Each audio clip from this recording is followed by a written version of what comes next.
It's a case that might test the wisdom of a Solomon.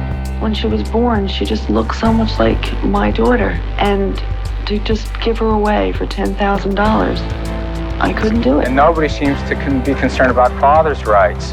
Fathers have dreams too. The 1986 custody battle over baby M, born to a surrogate mother who refused to give her up, riveted and divided the nation.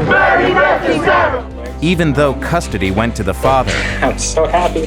the New Jersey Supreme Court ultimately ruled that paid surrogacy was illegal, the equivalent of baby selling. Paying a woman to give away her baby is not a medical solution to infertility. This will have a very strong discouraging element as to anyone interested in surrogate parenting. What became of surrogacy after baby M?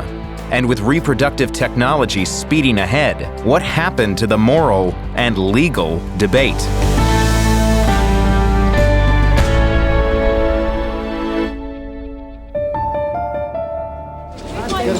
A trial without legal precedent continued to unfold in a New Jersey court today. At issue, custody of babies born to surrogate mothers. She was called Baby M, and in 1986, the New Jersey courts were asked to decide who should raise her. Mary Beth Whitehead, the woman who bore her for a $10,000 fee, or William Stern, who provided the sperm and, along with his wife Betsy, hired Whitehead to conceive and carry the child. The contract Mrs. Whitehead signed stated she would not try to keep the baby. When she gave birth, she did surrender the child, and she was so distraught, she did nothing but cry. The Sterns had a baby for several days.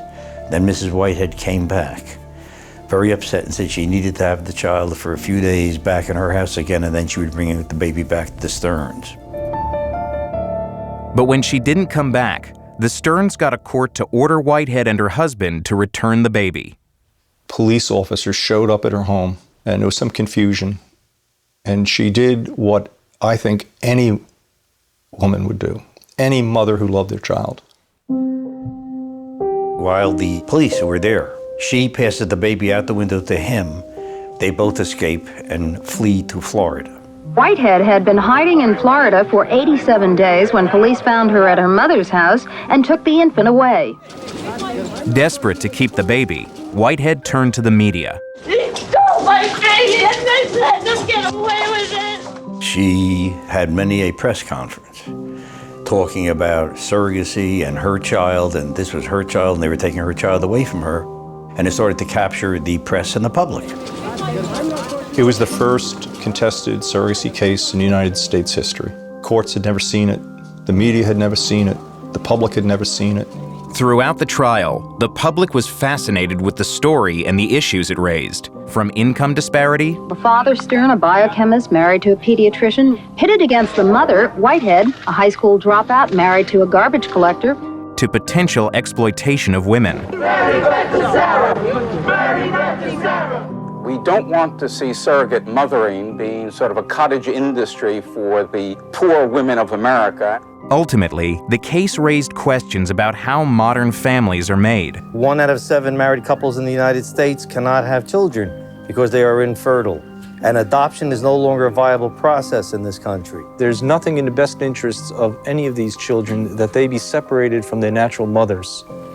Inside the courtroom, testimony included a dramatic tape recording of Mary Beth Whitehead calling Bill Stern from Florida. I gave her life, I can take her life away. If that's what you want, that's what I'll do. No, Mary Beth, wait. That's what I'm going to do, Bill. Please, Mary Beth.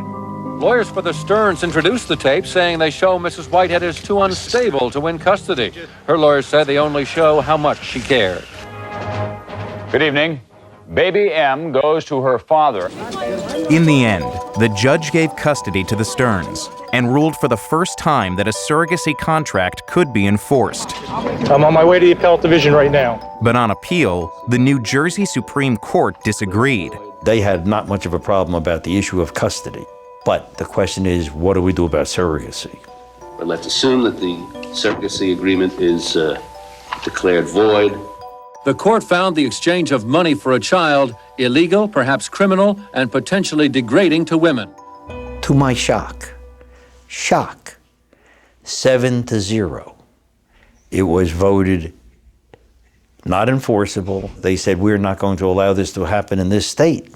The justices also ruled the trial court was wrong in terminating all the natural mother's parental rights, including visitation privileges. I want to be able to see her, but I don't need her in my home to love her. She did not get full custody, but she won a battle that preserved the rights of other women, which influenced law around the world. This was the beginning of a very big step in the world of family. And the law had totally failed to keep up with it at all. No one had really looked at it, considered it, put together what to do about it. Even after the decision, the country remained fascinated with the story of Mary Beth Whitehead and Baby M. A made-for-TV movie was watched by millions. And states began passing laws outlawing or limiting paid surrogacy. Michigan today became the first state to outlaw paying a woman a profit to be a surrogate mother. The visions of Mary Beth Whitehead screaming, "Give me back my baby," frightened people from this concept and made them turn away. But it didn't stop people from having children through surrogacy. And in fact, if anything, surrogacy grew after 1988. It grew in part because a new development in reproductive technology, in vitro fertilization, allowed a surrogate to carry a baby produced with another woman's egg. Doctors remove eggs from the woman's fallopian tubes. The eggs are mixed with the husband's sperm to allow the fertilization to occur outside the body. The resulting embryo is placed back in the woman's uterus. The embryo can also be implanted in a surrogate. The surrogate mother had no genetic link to the child. In 1990 in California, surrogate mother Anna Johnson sued for custody of a baby conceived in a laboratory using the egg and sperm of the intended parents. But Judge Parslow ruled she was simply a host, in effect, a foster parent. Very quickly, there was a switch to the non-genetic surrogacy, where the effort was, well, let's try to get around the opinion of the New Jersey Supreme Court. At least 99% is now gestational or egg donor surrogacy. 2.5 years ago, thanks to the help of a surrogate mother, Deidre was blessed with her first little boy, David Atticus. The tide of public opinion began to turn. Celebrities started coming forward about their use of donor eggs and surrogates. Hi Dominique, this is Kelly calling from Circle Surrogacy in Boston. John Weltman opened Circle Surrogacy in 1995 and estimates it is one of 100 agencies around the country. Because the industry is unregulated, no one knows how many surrogate babies are born each year. I'm quite comfortable in saying it's several thousand a year children being born. Children like Gustavo and Milena Constantinou Ali. Watch out, your brother's there. Their dads, George Constantinou and Farid Ali, are part of a fast-growing group of parents using surrogates, gay men. Shake, earthquake. I no longer feel that it's a unique story.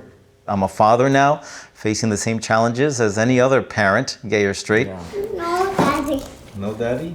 George and Farid used an egg donor from New York where they live. Because paid surrogacy is illegal there, Circle Surrogacy matched them with a surrogate from Colorado, Jenny Denhoff. The mother of 2 girls, Jenny was one of the thousands of women who apply to Circle each year. This is a dream for women to be able to give this gift and have that feeling, knowing I provided a family for someone. Does your cat say meow? Jenny says she never worried about giving the babies up, nor did she feel exploited. She says she was aware of the clear medical risk of carrying twins. You have to be okay recognizing this is not my baby. And yes, I'm offering my body. And they go over all the various things that can happen, including risking your life. Most surrogates, we know the risks that we're taking. Family, this is Jenny. Jenny, this is our friends and family. That was quite an emotional journey for her as well as physical. She got to be a rock star for 9 months to these 2 gay guys in New York. After the twins were born, Jenny took a job with Circle advising other surrogates. We were not in need financially. That being said, I never like to downplay the fact that, yes, I was compensated to carry these kids, and it helped our family.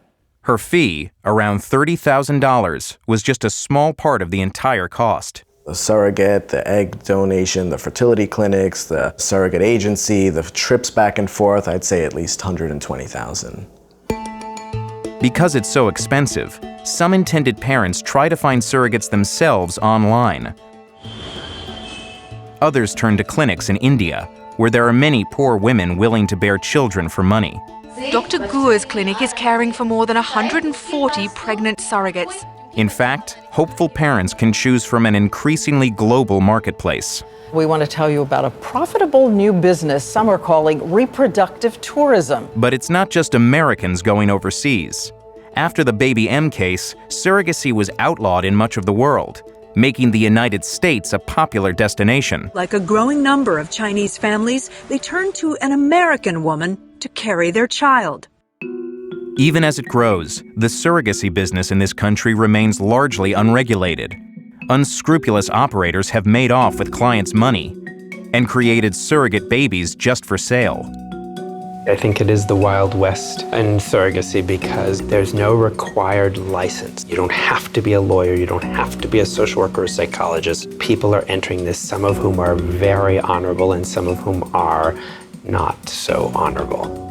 I'd like to see regulation take place. But regulation requires laws. Surrogacy is a state matter, and many states have never dealt with it, which may be the most lasting legacy of Baby M. Baby M set back surrogacy that everybody just doesn't want to touch it. Legislators are very, very concerned about whichever way they go, it offends somebody the other way. It's a very highly controversial topic. Last year, the state legislature failed to pass a bill that would have made compensating surrogates legal. There is nothing resolved about the question of whether we as a people are going to embrace surrogacy.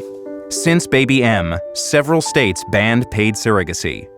Some allow it in certain cases. Others have no legal framework at all.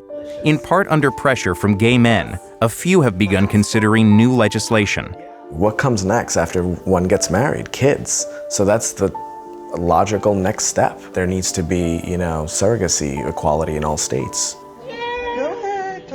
Nonetheless, over the 28 years since Baby M, the use of surrogates has continued to grow. It's just going to get bigger and bigger because the bottom line is people want kids. And people want their own kids. As for Baby M herself, Melissa Stern is now an adult. At 18, she terminated her legal relationship with Mary Beth Whitehead and was adopted by the woman who raised her, Betsy Stern. She went to college, she went to graduate school, she met a man, she married that man. Melissa has done beautifully. The Sterns and Melissa have shunned publicity all these years, since their case set off a debate about motherhood that has yet to be fully resolved.